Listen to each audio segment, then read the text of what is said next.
la más cordial bienvenida a la conferencia magistral de la seccional Arequipa.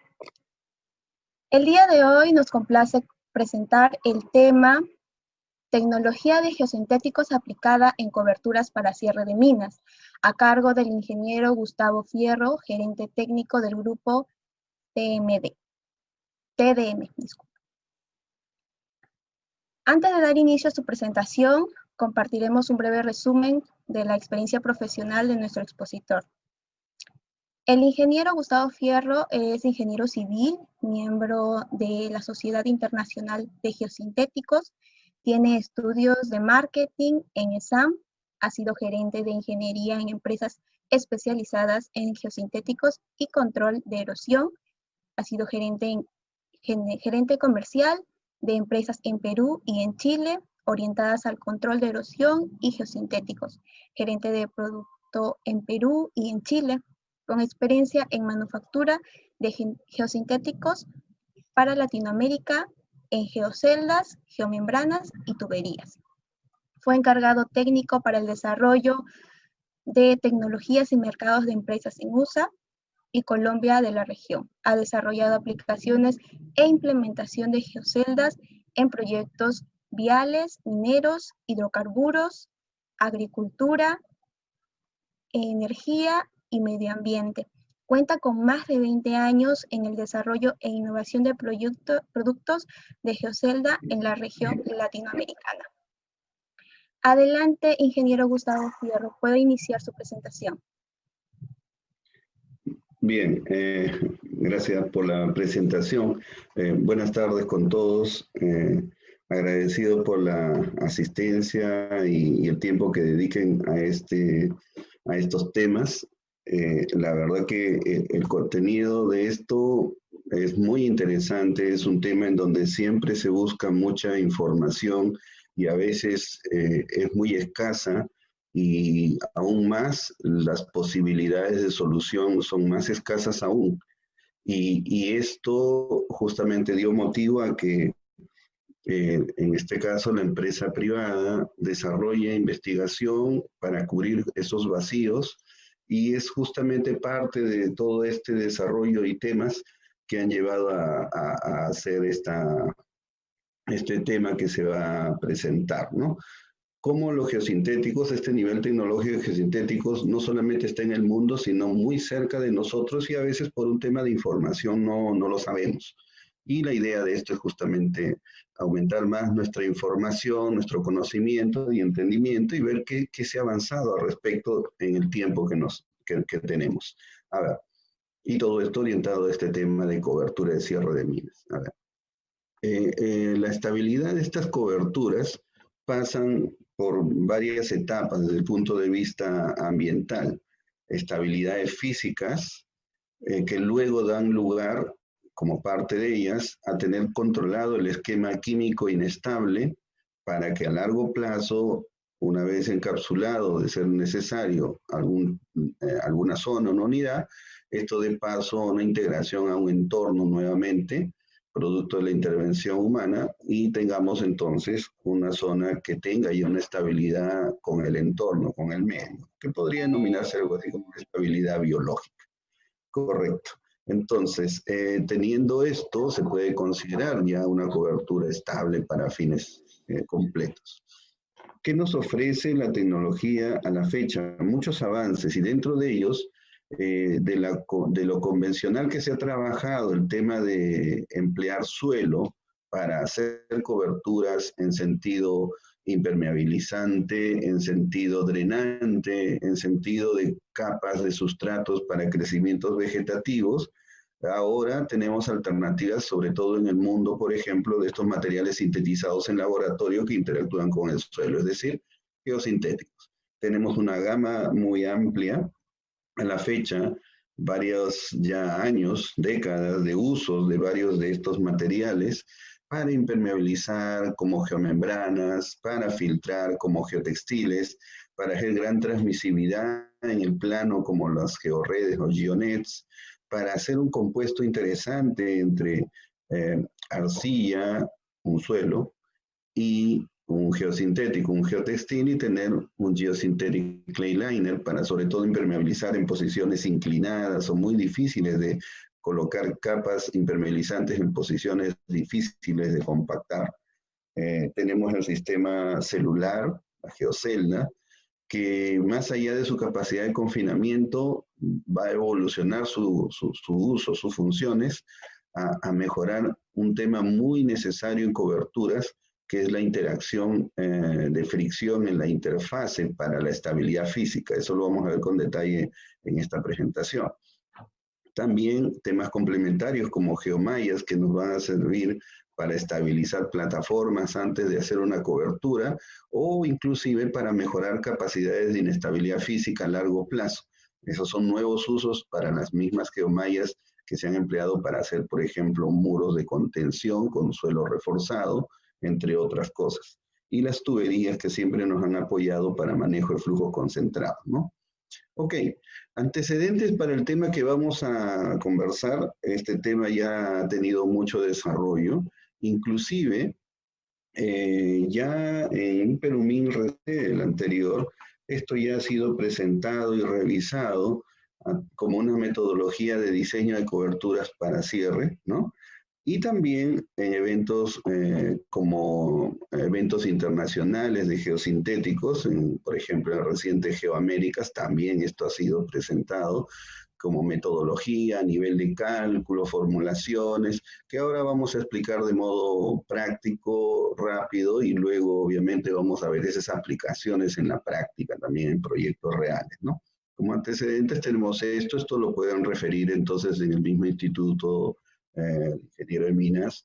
Van a encontrar la publicación de la izquierda, seguro el paper de ese entonces, está disponible, o el otro solicitándolo en instituciones como la Sociedad Internacional de Geosintéticos, y encontrar este tipo de papers de investigación e información.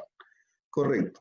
Vamos a entrar al tema entonces. ¿Qué es lo que dicen esos antecedentes, esos papers? Primero que las coberturas tienen toda una serie de etapas. Aquí, por resumir básicamente este tema, es que podemos tener, imagínense una unidad que tenga más o menos esta configuración. Aquí tenemos, por decir, una suerte de un pad de lixiviación o una relavera tal vez. Ok, aquí tenemos un área más o menos plana, un área con inclinaciones en este lado, ¿no? Y luego el entorno en donde se encuentra esta estructura. Aquí lo que vamos a hacer es primero determinar que tenemos que tener una forma alterna de cómo trabajar el cierre en las zonas, vamos a llamar semiplanas o algo horizontales, que serían estas de acá, ¿no? Coberturarlas apropiadamente, y luego vamos a pasar a otro nivel más complejo aún, que es el tema de colocar las coberturas en las zonas inclinadas, que serían todas estas partes de acá. Aquí vamos a tener componentes desestabilizantes que vamos a tener que ver la manera de encontrar una explicación sustentable de que esa cobertura se va a mantener estable a través del tiempo, ¿no? Luego que tengamos esto, cuando en estas zonas que pueden ser de gran cantidad de área precipite, vamos a necesitar algún elemento que nos ayude a retirar el flujo, el fluido acumulado en esta gran cantidad en esta zona de colección, y eso nos va a dar lugar probablemente a sistemas de drenaje que con una pendiente saque toda esa cantidad de escorrentía acumulada hacia un lado. Eso va a tener que ser entonces drenaje en zonas planas o semiplanas, ¿no? Inclinadas. Y también alrededor de esta estructura vamos a tener seguro sistemas de drenaje que pueden ser a modo de canales que estén circulando alrededor de esta unidad que estamos coberturando, para intentar aislar aguas de no contacto o zonas que no involucren más nivel de precipitación de un lado con el otro, ¿no? Eso va a ser drenaje de zonas perimetrales. Finalmente, los drenajes de zona de alta pendiente es lo que va a ser la conexión básicamente entre las zonas planas con las zonas perimetrales. Aquí vamos a tener canales o rápidas probablemente complementarias a esta cobertura.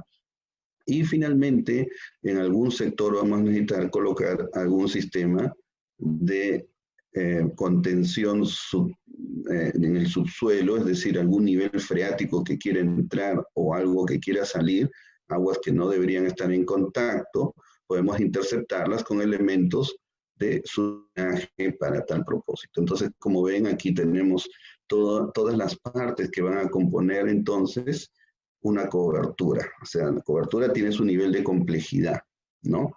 No es solo poner un material encima. Para los que ya están lidiando con este tema o empiezan a ver estos temas, saben que adquiere un nivel de complejidad en todo sentido. Ok, para las zonas planas entonces, ¿qué posibilidades, qué podemos hacer? Normalmente una cobertura en zona plana tiene partes relativamente bien identificadas. Independiente de lo que estemos viendo ahí, unas rayas rojas o intermitentes, supongamos que acá tengo una zona con relave. Yo voy a necesitar colocar aquí algún elemento que primero me genere una impermeabilización. Toda esta zona de aquí, definitivamente la voy a tener que impermeabilizar para que haga el encapsulamiento de esta zona de relave. El material probablemente ideal para hacer esto sea una arcilla, ¿no? Compactada en capas. El espesor se determinará en función al nivel de impermeabilización que se esté buscando y tiene toda una especificación técnica de ejecución. Como ya hice esto, cuando aquí precipite, voy a tener el tema de que entonces al llover, esto va a percolar, va a llegar acá y se va a acumular el agua sobre esta zona impermeable. Lo que necesito entonces es darle una pendiente a este material en este sentido, y habiendo hecho eso, con una pendiente hacia acá, el agua que se acumule producto de la impermeabilización comienza a correr hacia ese lado de pendiente. Por lo tanto, entonces aquí voy a necesitar muy probablemente una capa de material drenante, por decir grava, ¿no? Una grava de alguna gradación que me permite esa conductividad, esa conducción. Una vez que tengo esa capa drenante, esa grava, probablemente uso un material de interfase aquí de suelo, ¿no? En esta zona de acá. ¿Para qué? Para que no se tape, no se obstruya esa grava antes de colocar formalmente el material que se ve aquí, que va a ser propiamente un suelo, un sustrato vegetativo. Una manera fácil en inglés de denominar esto es el famoso topsoil, ¿no?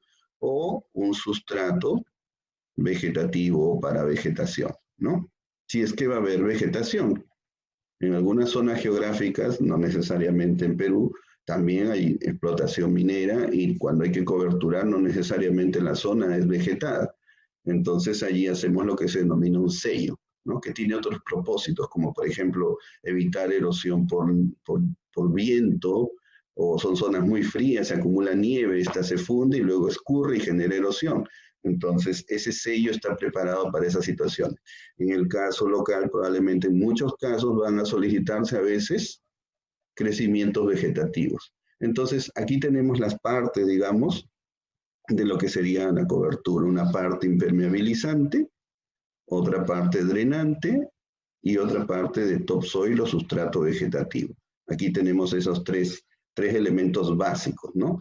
El problema es que aquí vamos a necesitar, si son muchas hectáreas, multiplicadas por este espesor, probablemente muchísima cantidad de arcilla, aquí muchísima cantidad de grava, y aquí mucha cantidad de topsoil, o sustrato, como querramos llamarlo, que probablemente si a los precios reales para ejecutar esto los dimensionamos, salga un costo de proyecto realmente considerablemente alto, y más aún si es que no tenemos esa cantidad de arcilla disponible. Imagínese que tuviera una relavera con 20 o 50 hectáreas, por decir, o algún elemento así que necesite coberturar grava con una gradación especial. Ese material es muy caro de explotar, de conseguir y de colocar también. Entonces, esto es justamente lo que anima a ver si hay alternativas para esta posibilidad. Eso es lo que justamente vamos a buscar. Primero, la tecnología permite el de geomembranas en distintos materiales como polietileno de alta densidad, polietileno de baja densidad lineal, con texturas lisas, con capacidades conductivas, y lo más interesante, todo ese abanico de opciones y con estándares muy elevados de manufactura y de seguimiento técnico, también están disponibles en el Perú. Hay plantas de manufactura local, por lo tanto, la disponibilidad y la economía para trabajar geomembranas es algo que se debe tener muy en cuenta para ver una posible evaluación de retiro de un material, por ejemplo, arcilloso, por el caso de una geomembrana. Ese tema ayuda mucho a la evaluación de los costos finales y ver la posibilidad, la factibilidad dentro de un presupuesto determinado. El GCL, el Geosynthetic Clay Liner, es un material compuesto que tiene 2 capas de geotextil y en medio arcilla bentonítica expansiva. Generalmente es una segunda capa de impermeabilización, de protección ante la eventual falla de una primera capa. Por ejemplo, si coloco una geomembrana y presumo que podría punzonarse en algún momento, esta capa sería un segundo nivel de protección al tema, ¿no? ¿Y cómo funcionan estas cosas? Bueno, también depende que para poder instalar esto y poder reemplazar una capa de arcilla, también hay que entender que el suelo abajo, en relave, por ejemplo, si es que estamos coberturando una zona plana, una relavera, por decir, primero necesitamos estabilizarlo antes de colocar cualquier material encima. Yo no puedo trabajar sobre un suelo semisaturado o saturado y creer que voy a hacer compactaciones de suelo. Para eso tengo que hacer plataformas de trabajo. Aquí es donde nos va a ayudar mucho el caso de una geomalla, como se ve aquí, ¿no? La geomalla lo que va a hacer es, junto con el aporte de un material que se coloque encima de la geomalla, me va a generar una superficie de trabajo sobre la cual yo puedo, ahora sí, transitar, poner equipos y sobre todo pensar en colocar capas de arcilla, sustratos drenantes y sustratos vegetativos. O si quiero cambiarlo por geosintéticos, colocar GCLs y geomembranas. O sea, una solución en versión sintético probablemente requiera una geomalla estabilizante y luego los elementos impermeabilizantes. Esto hay que tenerlo mucho en consideración y lo vamos a ver en la práctica. La geomalla, la ideal, es una geomalla triaxial que permite de modo radial estabilizar las deformaciones, porque este es un tema de deformaciones, de esfuerzo de formación, pero en sentido multiaxial o axisimétrico, ¿no? Para el proceso constructivo, los equipos, sea sobre orugas o sea sobre ruedas, van a generar efectos axisimétricos en esa plataforma para poder construir una plataforma que, como se ve en la foto de abajo, tiene muy poca capacidad de soporte. Entonces, esta malla triaxial da la mayor capacidad de estabilización rápida para que encima yo pueda trabajar estas cosas. Si no uso eso, tendría que pensar en colocar capas de tal vez medio metro, 1 metro de material de estabilización, cosa que es muy costoso para el propósito que estamos buscando, ¿no? Ok. ¿Cuál es la idea de utilizar geomembranas y cómo así ayuda? Bueno, en esta simulación muy simple, es simplemente para mostrar la magnitud, no queremos decir que es así exactamente el tema, cada caso se tiene que revisar. Si yo tuviera una capa, una zona con relave y encima directamente yo le pusiera, por ejemplo, una capa de sustrato vegetativo, cosa que no se hace, pero solo para propósitos de explicar la magnitud, ¿no? Y yo tuviese acá una carga de 20 centímetros de un fluido que intenta percolar a través de esto, yo lo que obtendría básicamente aquí es, en un suelo, en estas condiciones, una tasa de flujo de 14.400 metros cúbicos por día por hectárea. Es muchísima agua que va a percolar porque no hay ningún sistema de impermeabilización. Entonces, esto es lo que no se quiere, ¿no? Para eso podemos colocar en su versión básica una capa de arcilla, por ejemplo 30 centímetros de un compacted clay liner o una arcilla compactada, para después de compactar tener este nivel de permeabilidad, por ejemplo 10 a la menos 7 centímetros por segundo o algo muy cerca de ese valor, ¿no? Entonces, cuando ahora sí haga el mismo ejercicio, acá el fluido va a percolar, pasa la capa drenante, llega aquí y le va a ser muy difícil atravesar esto. Y cuando lo logre, la cantidad de fluido que atraviesa va a estar del orden de 3 metros cúbicos por día por cada hectárea. Ha habido una tremenda reducción de 14.000 a 3 metros cúbicos. Eso es lo que hace una arcilla. ¿Mm? Entonces, el problema es que utilizar la arcilla es un material que hay que compactarlo muy bien, el rendimiento, el control de calidad exige un rendimiento que no va a ser muy acelerado para obtener ese nivel de compacidad, para tener ese nivel de impermeabilización. Y entonces, si yo quisiera bajar estos 3 metros cúbicos por día por hectárea a un valor menor, tendría que colocar más espesor de arcilla. Y esto podría ir en contra de la economía. Se evalúa entonces, ¿es posible ayudar a una arcilla a que este valor se reduzca mucho más?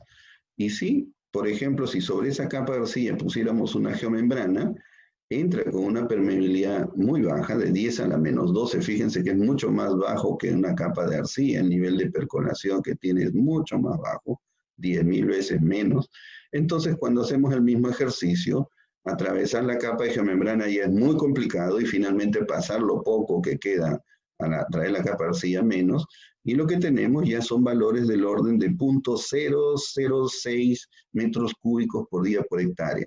Es decir, si ya dejamos de hablar en metros cúbicos, estamos hablando como de 6 litros por cada día por hectárea. Eso ganamos por emplear una geomembrana sobre una capa de arcilla. Entonces surge la posibilidad de pensar, y si yo me evitase las compactaciones de arcilla para lograr estos niveles de impermeabilidad y pusiera un GCL que viene en rollos y lo desenrollo mucho más rápido y buscando economía, entonces tendría aquí la geomembrana y el GCL con su capacidad de permeabilidad baja también, y si hacemos de nuevo el mismo ejercicio, vemos que lo que puede percolar con esa permeabilidad compuesta es del orden de alrededor de 4 litros por día por hectárea. Si ustedes se fijan, se ha llevado desde niveles muy altos a niveles muy bajos. Esto es lo que hace la geomembrana, esto es lo que hace el GCL. Facilitan la instalación de 5.000, 10.000 metros cuadrados por día, por decir, en zonas planas, a diferencia de lo que puedo yo poder compactar con arcilla por día, que es mucho menos.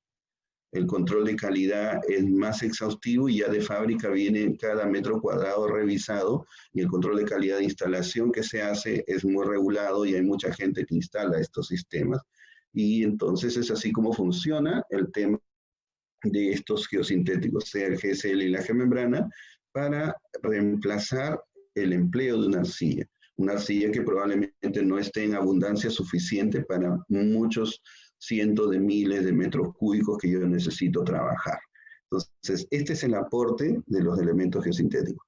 Pero para yo poder tener o disponer de esos niveles de permeabilidad, necesito tener entonces una geomembrana que cumpla estándares GM13, GM17 del Instituto de Geosintéticos, geomembranas con especificaciones no solo estadounidenses, sino reguladas con laboratorios auditados, para que las utilidades de cada rollo apunten a un material exhaustivamente comprobado, revisado. Ese nivel de material se fabrica actualmente en Lima, en planta de manufactura al respecto, disponible justamente para estos tipos de trabajos. Entonces, en aplicaciones prácticas, aquí se puede ver, este es un proyecto de una oficina en Brasil que es de la empresa, y aquí se puede ver las condiciones, como inicialmente tenemos que trabajar una superficie de relave, por ejemplo, condiciones semisaturadas o saturadas. No puedo colocar nada acá encima si primero no genero una plataforma de trabajo. Es aquí donde nos ayuda la malla triaxial, sobre la cual inclusive para instalarla, los mismos operadores, como se ve en la imagen, pisan o caminan sobre esa malla para poder hacer la instalación y luego desde el borde colocarse el material que va a ayudar junto con la malla a generar la plataforma de trabajo. Luego de eso ya puedo hacer lo demás, ¿no? Esto no es nuevo. Ya por el 2002, 2003, cuando en ese entonces se estaba haciendo los cierres del PAMA, el programa del PAMA, el programa de ecuación medioambiental, Aquí tenemos, por ejemplo, la Renavera en Morococha, que está por la carretera central. Ya en ese entonces, este problema ya existía. Colocar el material granular que uno ve en la foto de la derecha directamente sobre la Renavera era imposible de trabajar. ¿Por qué? Porque los camiones se hundían simplemente. Se hizo en los primeros trabajos de colocación de geomallas, en ese entonces todavía habían las biaxiales, menos mal ahora hay las triaxiales, que me evitan el consumo excesivo de material granular para estabilizar y el uso de geotextiles complementarios. Sobre esto se hace la cobertura, la colocación del material, como se ve en esta otra imagen. Ahí la que está al lado izquierdo nos muestra el problema del hundimiento de los camiones y la complicación del proceso constructivo, ¿no? No podemos usar geotextiles solos porque se deforman demasiado, no estabilizan inmediatamente y nos generan entonces una necesidad de mayor espesor para la plataforma de trabajo para iniciar la cobertura de la Renavera, por ejemplo. Entonces aquí este tema es importante. A veces no se considera y finalmente genera problemas en el momento de la ejecución. Este tipo de experiencias hay varias, acá tenemos otra en otra minera, en donde también sobre zonas de relave se colocan geomallas, plataforma de trabajo, y sobre esto se puede circular y hacer muchas cosas, ¿no? Más vistas de lo mismo. Cuando salimos de las zonas planas, entramos a las zonas inclinadas. En las zonas inclinadas, como se puede ver aquí, hay un problema ahora que tenemos una componente de desestabilización. Pese a lo que muchos pueden pensar de que si yo inclino lo suficiente un talud, el material que yo coloque encima puede quedar estable y no se necesite más. Por ejemplo, si yo adecuo un talud a 2 horizontal, 1 vertical, por temas obviamente de naturaleza, de estabilidad física, de naturaleza sísmica en muchos casos, ¿no? O hasta tal vez 2,5 horizontal, 1 vertical, uno dice, no, ese talud ya es suficientemente bajo, yo puedo colocar un material encima y no va a haber problemas de estabilidad.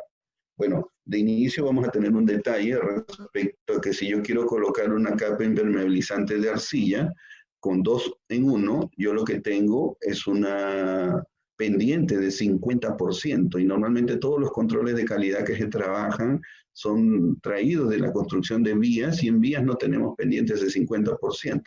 Las más grandes llegarán 10%, 12%.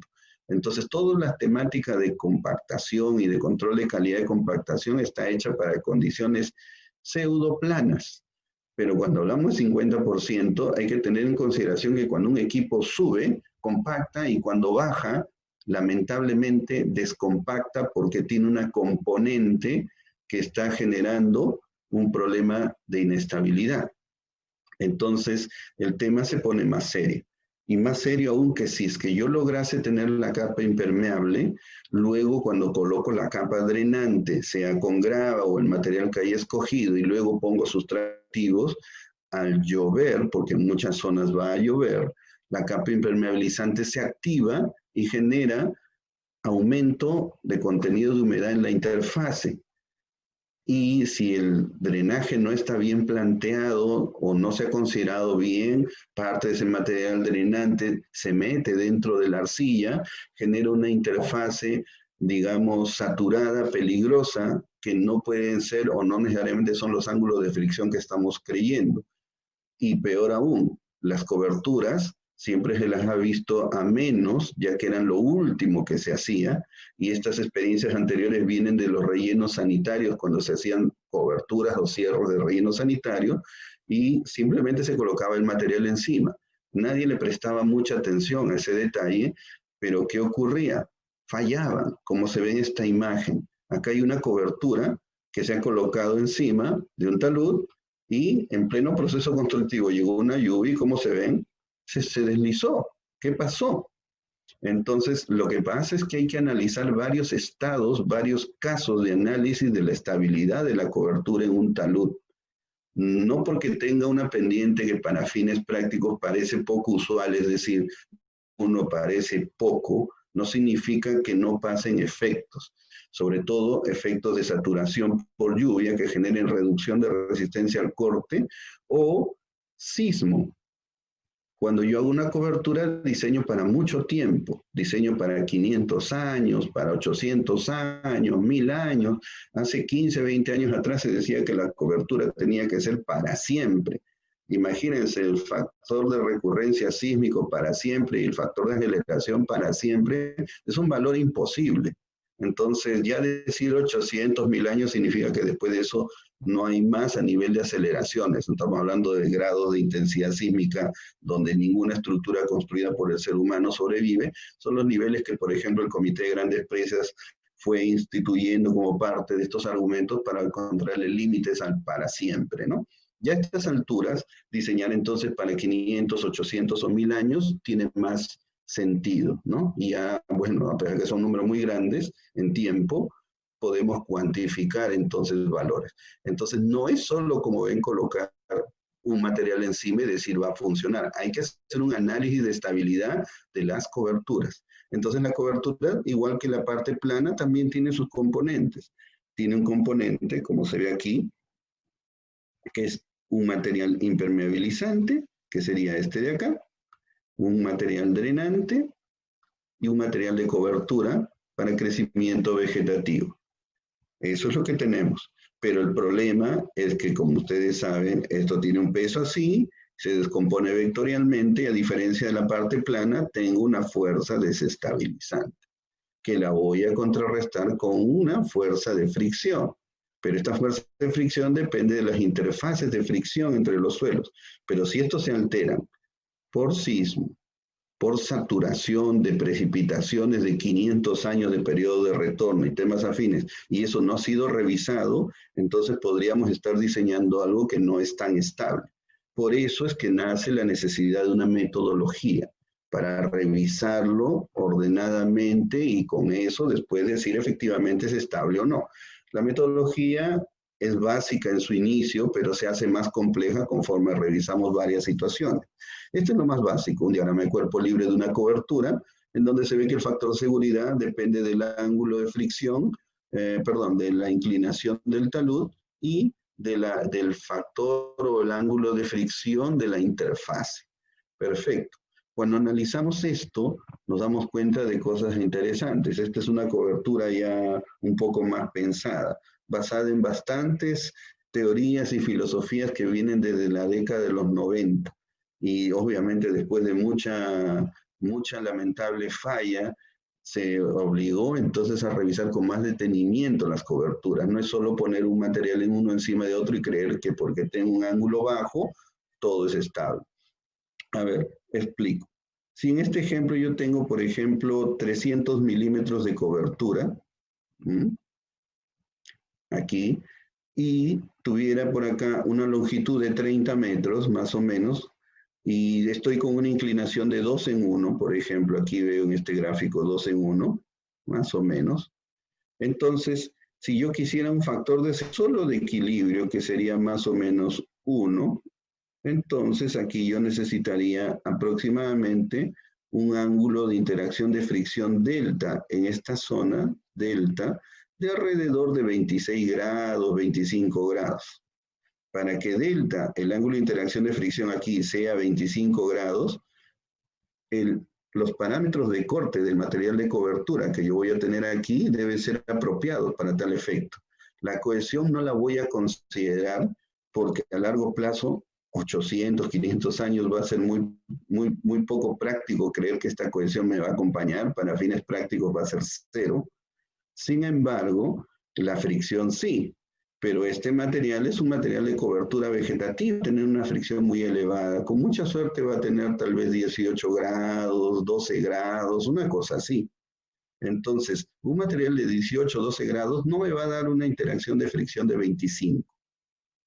Y aquí también tenemos que tener claro algo. Cuando hacemos estos ensayos de interacción, muchos pensamos en el ensayo de corte directo convencional, pero esos ensayos se hacen a 40, 50 kilopascales de presión normal, 100 kilopascales, 200 o 400, porque estamos pensando que son pilas de lixiviación y temas afines. Pero acá solamente tengo 30 centímetros de topsoil con el material granular que vaya a colocar acá. Eso con mucha suerte son 5, 8 kilopascales. Cuando hacemos un ensayo de corte con 5 o 8 kilopascales de presión normal, tal vez la caja se mueva hasta su tope y no nos llegue a dar información. Entonces también acá hay temas que revisar y ser muy cuidadosos en que las presiones normales para sacar estos ángulos de fricción no son las veces las más apropiadas. Para eso entonces el ensayo de corte directo tiene que ser reemplazado por otro ensayo que se llama el de tilt test o ensayo de caja inclinada, que ese es otro tema. Al final hay una correlación entre ambos ensayos corte directo y tilt test, pero definitivamente el tilt test es mucho más representativo para este tipo de diseño de coberturas, ¿no? Ok, entonces hemos visto que aquí ya estamos generando un problema. Si yo quisiera un ángulo de fricción más alto, debería usar un material con una fricción más elevada. Tal vez un material que tenga 30 grados o algo así, pero este material que tiene un ángulo de fricción de 30 grados no es un topsoil. Un topsoil no se compacta, no puede tener 30 grados. Entonces acá estamos hablando de un material granular más severo. Entonces estamos acá mal. Estamos creyendo que la cobertura me va a generar esta fricción y no va a ser así. Entonces ahí nomás ya tenemos un problema, ¿no? Cuando seguimos en el análisis, viene el tema sísmico. El tema sísmico complica más la idea. ¿Por qué? ¿Cuál será el factor de aceleración sísmica para una zona, en el caso de Perú, que querramos analizar para este tipo de coberturas? De trabajo con algunas ya empresas consultoras, o bueno, varias que ya han revisado estos temas, los factores de aceleración para 500, 800 y eventualmente 1000 años, para el caso de Perú, fluctuando entre 0,18 a 0,26. Estamos en este rango. Para el mismo ejemplo, estamos viendo entonces que vamos a tener factores de estabilidad, de seguridad, con la presencia de una condición pseudostática, para ese mismo ejemplo de hace un rato, que tenemos valores de algo así como 0,65, 0,70, que son valores no aceptables, muy bajos. Y nadie ha hecho un cálculo de una cobertura ante efectos sísmicos. Ahora sí, justamente la metodología hace eso. A esto hay que añadirle los efectos de saturación por lluvia, como se puede ver aquí, y lo que tenemos entonces es reducción por resistencia al corte en la interfaz en este lado, y nos dan factores de seguridad diferentes en la medida en que la precipitación sea mucho más grande o mucho menor, dependiendo de eso. Entonces, si vamos a hacer periodos de retorno de precipitación de 500 años, no vamos a hacer un diseño sísmico de 800, 500 años y creer que voy a usar la precipitación de 100 años o de 200. O sea, tengo que usar precipitaciones para los mismos periodos. Esto no es usual, por eso las coberturas tienen esa singularidad. Y luego hay que ver los casos combinados, ¿no? Esto de aquí lo resumimos a cómo poder resolver este tema si ya sabemos que siempre el problema es que esta componente, esta fuerza desestabilizante, termina siendo más grande que la fuerza de fricción. Ese es mi problema. ¿Cómo lo compenso?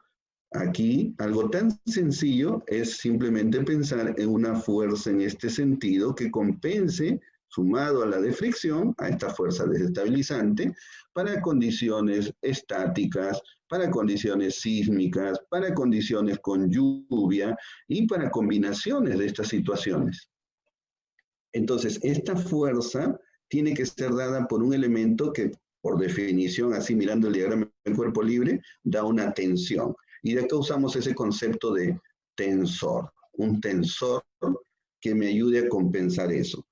¿Cuál sería el tensor ideal? El tensor ideal en el mundo de los geosintéticos es una geomalla, pero le vamos a llamar a partir de ahora tensor porque vamos a querer su capacidad de pura tensión. Yo no estoy haciendo suelo reforzado, estoy tomando la tensión para equiparar esto y entonces esta fuerza desestabilizante más la fricción que me da el suelo, yo le estoy añadiendo la fuerza de tensión que me da ese tensor, esa geomalla, pero la voy a llevar acá y la voy a anclar en una zona especial, en un muerto de anclaje, para que esa tensión se desarrolle. Por eso solo quiero su pura tensión.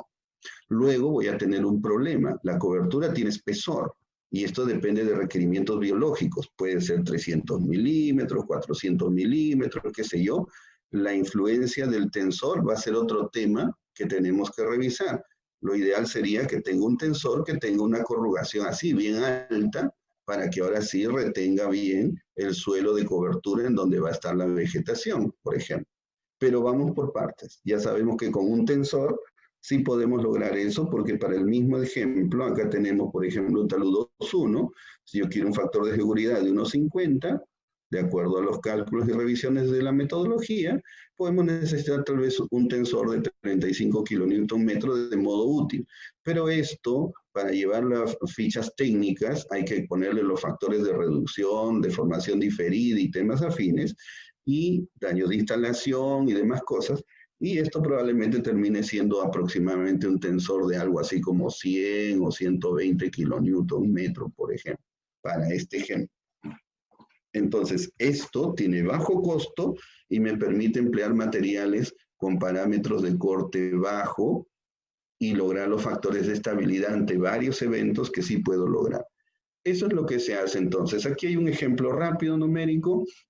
Se puede ver entonces, por ejemplo, para un coeficiente de aceleración de 0,17 G, una inclinación de 2 horizontal, 1 vertical y una altura talud, por ejemplo, de 10 metros vertical. Entonces, revisamos dos situaciones. Acá esto es lo que yo me refería cuando decía que tenemos que analizar varios casos. Un caso estático, pseudoestático, aquí precipitación que me genera filtraciones paralelas al talud o en el pie del talud, o casos combinados de sismo con filtraciones por lluvia.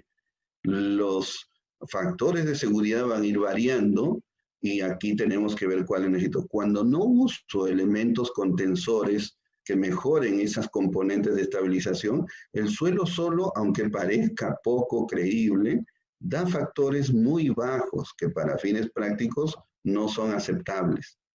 Es que normalmente nosotros hemos a lo mucho estado analizando solamente el primer caso, un caso estático, y así no funcionan las coberturas. Entonces, recuerde que está haciendo coberturas de muchas hectáreas, taludes muy grandes, tal vez alturas verticales de bancos que pueden ser del orden de 20, 30 metros. Ahora en las imágenes de experiencia, vamos a ver de qué estamos hablando. Entonces, con la inclusión de un tensor, en cambio, podemos elevar el factor según requiramos, según necesitemos. Entonces, en esta gráfica se puede ver, sin ese refuerzo, sin ese tensor, mi gama de factores de seguridad solo con suelo no van a satisfacer los niveles de estabilidad buscados. En cambio, cuando ponemos un tensor multiaxial, sí podemos llegar a los factores que podamos desear buscar. Esa es la metodología en la práctica. Para eso hay que complementarle un sistema celular que también se fabrica localmente. ¿Qué es lo que buscamos con un sistema de geocelda, por ejemplo? No tanto confinar el suelo. Ese concepto vale para otro tipo de aplicaciones. Aquí lo que queremos en esencia es una celda especial como esta de aquí, aunada ahora al tensor multiaxial que hemos conversado hace un momento, y esto colocarlo en el talud. Si esta era la malla y ya me permitía con su corrugación mejorar en algo, la acción definitivamente yo la que quiero la tengo, pero necesito a esa cobertura transmitirle su peso de cobertura segura a la malla. ¿Cómo hago eso? Coloco un sistema celular, pero es una celda especial, una celda grande que básicamente sus paredes me sirven para aumentar un efecto de corrugación extrema, algo que llamamos macrocorrugación. Y esa corrugación extrema se calcula la altura de la celda para decir entonces, yo tengo un sustrato de este tamaño que voy a colocar, entonces con una celda de este tamaño, por ejemplo, acá se puede ver, esta sería la altura de la celda, esta genera una influencia al corte, como se puede ver acá. Influencia al corte sostiene de pared en pared, sostiene a la cobertura en una altura mucho mayor cuando las pendientes son bajas, por ejemplo, 1 en 2. Esto cuando esta pendiente es muy alta, por decir 45 grados, 60 grados, ya esta altura de cobertura coincide con la altura de la geocelda, ¿no? Interesante, estos efectos antes no se contabilizaban, no se veían, no se tenían claro, Y sobre esto es también el desarrollo tecnológico de una geocelda. Esta es una geocelda especial que tiene sus aberturas mucho más grandes y su función es básicamente mejorar corrugación de talud para tener más fricción, hacer una macro corrugación, que es esto lo que se está buscando. Ok, entonces dicho todo eso, también tenemos capacidad drenante en el caso de que coloque materiales granulares. Falta la estabilidad físico-biológica, que es la ventaja de las raíces sobre la cobertura. Aquí tenemos ya un sistema completo, un sistema que tiene geomembranas, geotextiles, geoceldas y tensores, y la cobertura del suelo sobre esta posición. Ok, ¿cómo se aplican estos conceptos? Ese dibujo, acá lo estamos viendo en la práctica en una obra real. Aquí, como ustedes pueden ver, yo no voy a colocar sobre esta superficie de acá, yo no voy a verter material y decir que esto se va a quedar estable. En cambio, si a simple vista veo, oye, sobre toda esta zona yo vierto un material, ¿se quedará estable? Probablemente a simple inspección parece que sí. Justamente ese es el efecto de la macro corrugación. Lo que buscamos es una corruga gigante para sostener no solo la altura de la celda, sino mucho más. Y eso sale del cálculo que les mostré hace un momento referente a la influencia de la geocelda a inclinaciones bajas, ¿no?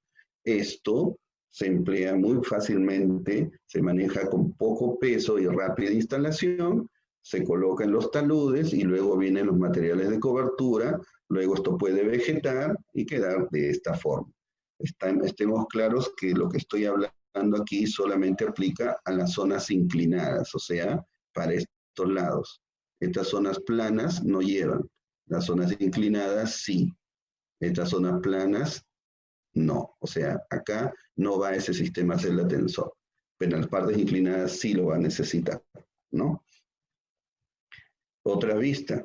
Aquí, por ejemplo, estamos viendo un botadero. Este botadero tiene presunción de generación de agua ácida, entonces vamos a impermeabilizarlo con geotextil y geomembranas, después de perfilar a sus ángulos de inclinación final.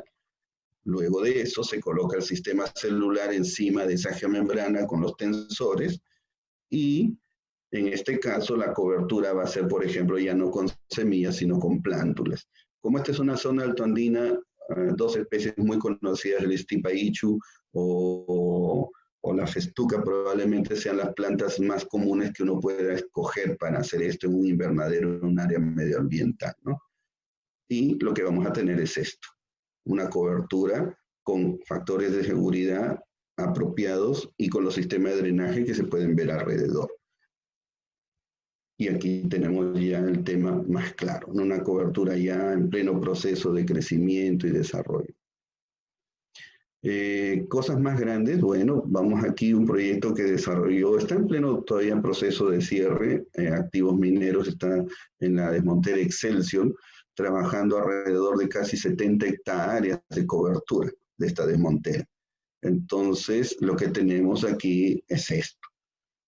Aquí tenemos inclinaciones de taludes del orden de 2 horizontal, 1 vertical. Tenemos geotextil, geomembrana, geotextil, y encima de eso, en los sectores más críticos inclinados, se está colocando la celda con el tensor para estabilizar las coberturas vegetativas, ¿no? Esto es lo que estamos viendo aquí. Aquí el proceso de adecuación de los taludes. Aquí los taludes ya adecuados para recibir el lado impermeabilizante. Se ve en la parte de arriba que ya se está colocando la geomembrana y el geotextil.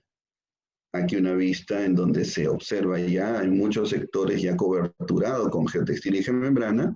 Y luego sigue ya propiamente el tema de las colocaciones de los anclajes intermedios aquí, sistema de drenaje que hemos hablado para drenajes perimetrales, aquí la colocación del tensor para las geoceldas con el topsoil, ¿no? Y luego del tensor, el sistema celular que se ve aquí. Y luego ya se llena dentro con el material de cobertura. Acá estamos viendo ya el sistema de tensor y celda sobre la geomembrana, y el sistema de drenaje, en este caso material granular, ahí a la izquierda, que se está colocando dentro, ¿no?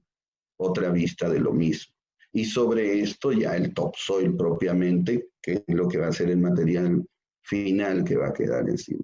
Fíjense entonces que estas formas, aquí ya se ven las coberturas con topsoil, ¿no? Esta es la forma, digamos, que se está hablando, ya son ejemplos claros del tema. Estos son otros proyectos también de activos, estas son otras desmonteras en otras regiones, esto es por Puno, si mal no recuerdo, este es Esquilache, aquí se está colocando igual, tensor, celda, tensor, con geocelda, ¿no? Aquí otro proyecto en donde acá hay un talud grande y se ha colocado también el sistema celda tensor sobre la geomembrana, por ejemplo, para las coberturas. Esto es complementario a los temas de drenaje horizontal que se pueden hacer con el topsoil y generar canales vegetados. Esto, por ejemplo, en una relavera. Esta es una minera en Cusco, en donde en la relavera se ha ejecutado un canal así. Esto es muy práctico, bajo impacto, menor costo, ya que uso el material de topsoil que está en la zona y no estoy trayendo piedra ni concreto. Y los canales perimetrales definitivamente puede usarse geocelda, pero con concreto. Para esto hay que hacer un análisis de la revisión de percolaciones y se ve que la ejecución es muy rápida, induce definitivamente reducción de costos. Casi hay muchísimas mineras que usan estos canales con geoceldas actualmente. Estos se introdujeron en el Perú más o menos a inicio del año 2001, y a la fecha ya se han construido muchísimas redes de canales de todo tipo, ¿no? Aquí, por ejemplo, vemos esto en Cusco, esto en otra zona en Puno, canales muy pequeños de 1 metro cúbico, medio metro cúbico por segundo, o canales más grandes de 7, 8 metros cúbicos por segundo, como se ve acá, y hay canales mucho más grandes todavía, como este, si me no recuerdo, era de algo de casi 79, 75 metros cúbicos por segundo. Acá ya es muy grande la caja, tiene otros propósitos. Y el llenado, inclusive las paredes verticales, se hace con shotcrete, inclusive. Perfecto. En las partes inclinadas tenemos las rápidas, y ahí se puede ver cómo estos canales pueden ser con dados disipadores, elementos para bajar flujo concentrado de zonas planas a zonas bajas. Los sistemas de drenaje, tenemos tanques drenantes, que estos ayudan mucho, sobre todo cuando hay ausencia de material pétreo, o en todo caso explotarlo es muy costoso. Aquí la caja drenante tiene un detalle, que tiene una capacidad de soportar cargas elevadas.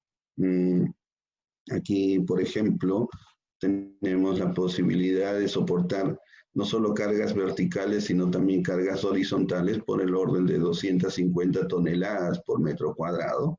Pero también hay un detalle más.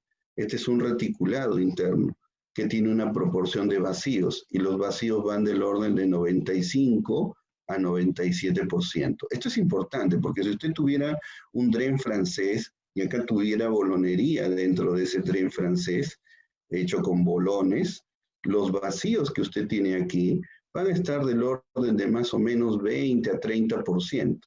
Si usted se fija, acá tiene muchísimos más vacíos, o sea, tiene un coeficiente de permeabilidad o de conducción muy, muy elevado. ¿Qué le va a permitir esto? Tener secciones hidráulicas transversales de colección mucho más reducidas y obviamente un menor costo de estar explotando material pétreo, ¿no?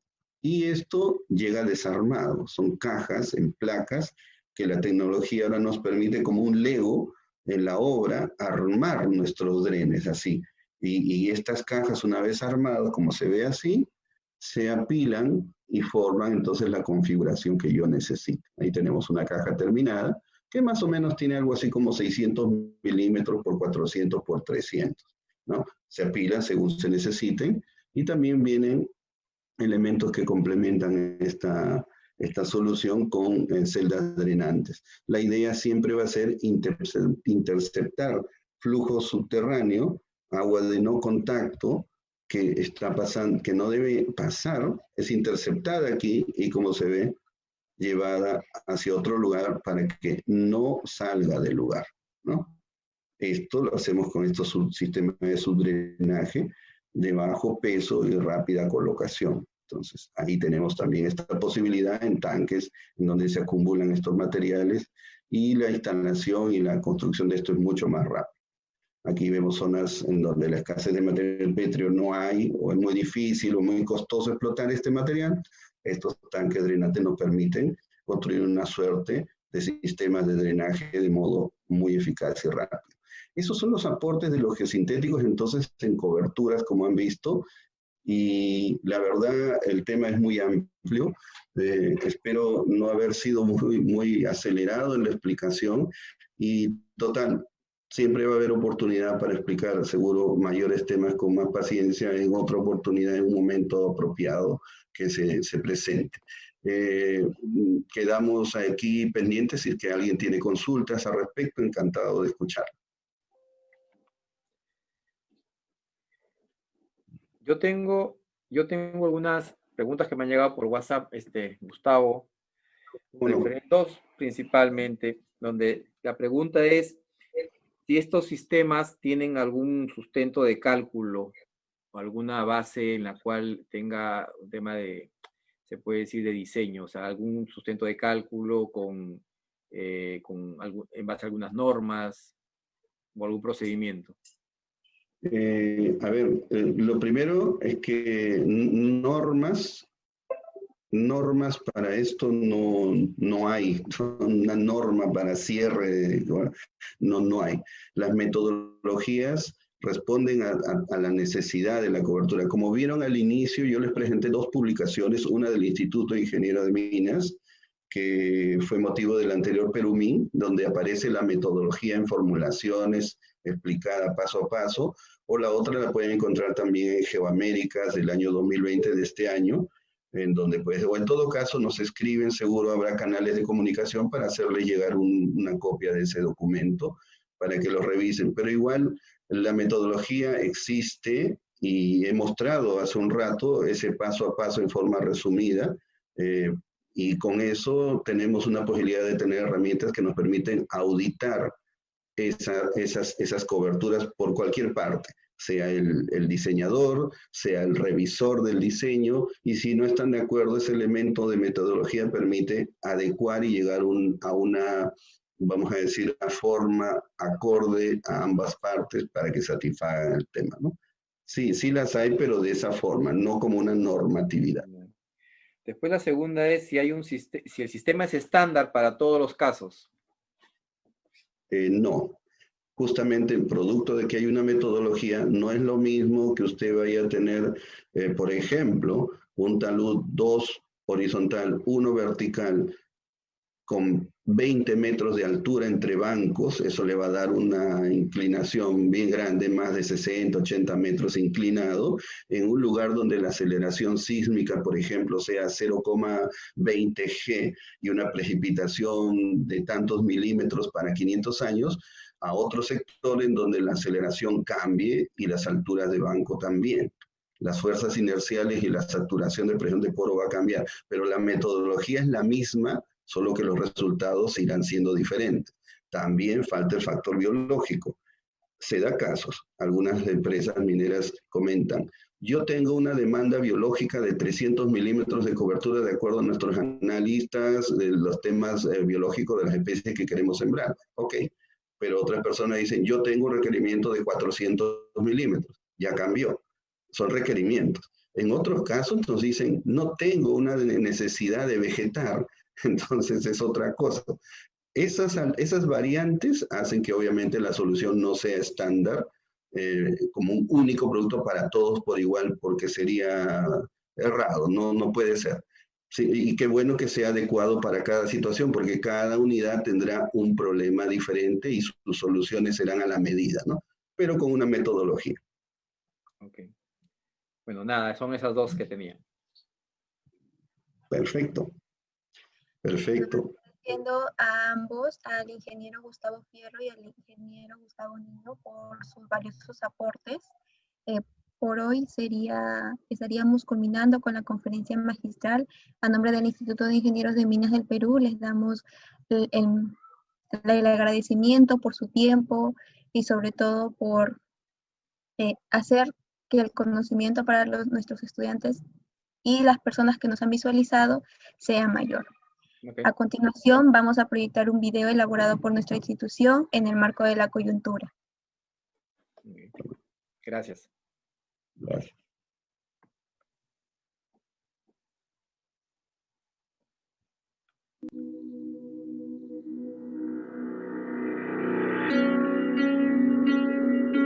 Todos los peruanos tenemos que esforzarnos, actuando con precaución y responsabilidad para contener la pandemia y salvar vidas en las distintas regiones del país. Los mineros trabajamos en aislamiento natural, con una sólida cultura de prevención y en ambientes controlados que reducen al mínimo la posibilidad de transmisión del coronavirus.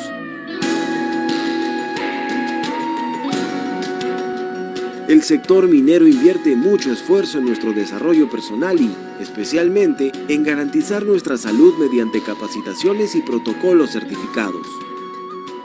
En la minería formal, la tasa de enfermedades respiratorias y el índice de ausentismo por enfermedades infecciosas están muy por debajo del promedio nacional, y los trabajadores mineros están comprometidos con el cumplimiento disciplinario de una serie de medidas para obtener el pase de ingreso a mina. Examen médico completo, evaluación médica minuciosa, durante la estadía en campamento, uso de mascarilla y equipo de protección, estrictas normas preventivas. Distancia física. Campañas sobre bioseguridad. Control de temperatura. Organización en cuadrillas. Sistema de cuarentena. Lavado continuo de manos. Durante el transporte de personal. Distancia física. Medidas de higiene y prevención. Nada como continuar trabajando con precaución y responsabilidad.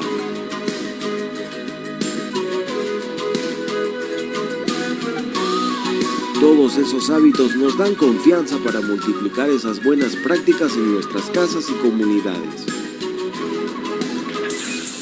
Con la certeza de que todo lo aprendido te ayuda a mantenerte sano y salvo, así como a quienes más quieres en el mundo.